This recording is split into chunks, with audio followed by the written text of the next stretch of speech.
What's going on, folks? Welcome to another riveting episode of Real Sports Talk. The crew is back in town. Dante, good to see you. Joaquin, good to see you. What up? Okay, so we'll start with basketball. First topic. Season is just underway. Just want to get some thoughts on how you see the league. Just a couple of storylines. A little brevity on it.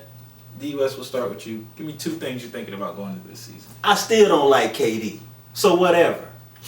That's my first thing. I wanted to get that out the way. But I tell you, second off, I'm happy the season's here. The smell of the Cavs, still a little bit of lingering, the champagne, I'm cool with that. I'm cool with the whole ceremony. I'm cool with the lingering of it. Shout out to the Cavs, man. I'm cool with all of that. I can't believe I don't mess with KD. I can't believe they won. Anyway. Yeah. Joaquin, what you think? Who would be happy if Cleveland win?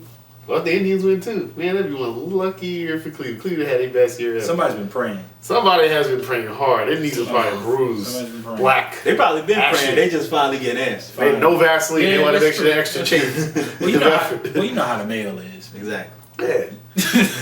Well, you know what? The most fascinating thing about all this is OKC. What is it? OKC low-key made some moves. That KD gone. Can't replace that. But they did go try to get some scoring and some bench help in Ilyasova Oladipo after they, robbed Orlando. Gave him that Ibaka. So, I'm very curious to see what OKC is going to do. A lot of people don't think they're going to make the playoffs. I think they will. Russell Westbrook is real, and we're going to find out. Second, man, some of these young teams in the East, they're going to get it together finally. One of them, Milwaukee team, got the new look New York Knicks. Any of these middling teams going to rise. There really isn't a lot of top-tier talent in the East. You got the Cavs, followed behind by Toronto, and then, just maybe Boston, I guess. Hawks, I guess they've improved defensively. I mean, you just got a bunch of teams between the 3 and the 12 spots. Like, who's going to make the playoffs? Who's going to be competitive? Who's going to suck? I don't know. What you got, Craig? I'd say the two things I'm thinking about this year is, number one, who is the third best team in the NBA? It seems like there's kind of broad consensus on that Golden State's going to have some blowout games this year. They're just going to dominate. And that the Cavs are just clearly the best team in the East. I mean, they're better than Toronto. Just it is what it is. Right. The question is, who is the third team in the league that can convincingly contend for a championship? It's a great question. And I really don't think there's a definitive answer to it. It's a great question. I kind of think that the league has kind of come back to the Clippers a little bit, where I can envision a scenario where they beat Golden State. I can see that. It's possible. But it's going to take a jump in their mental fortitude for that to happen.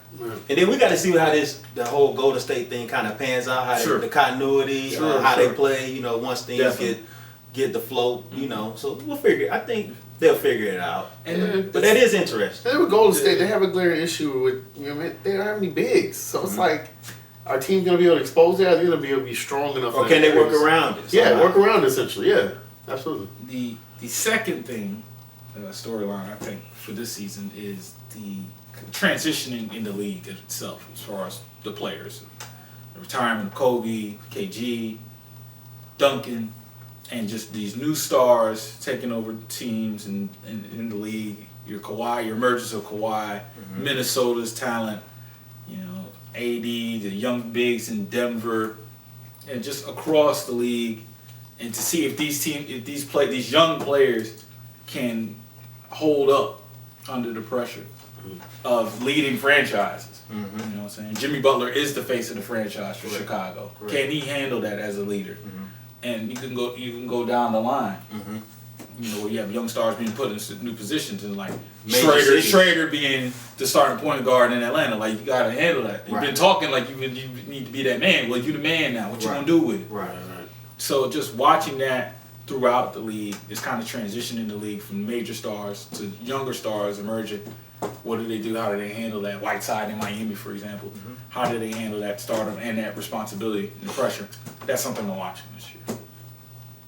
All right. So, next topic. Chicago made the World Series. That happened. that happened, so we're just gonna talk about that.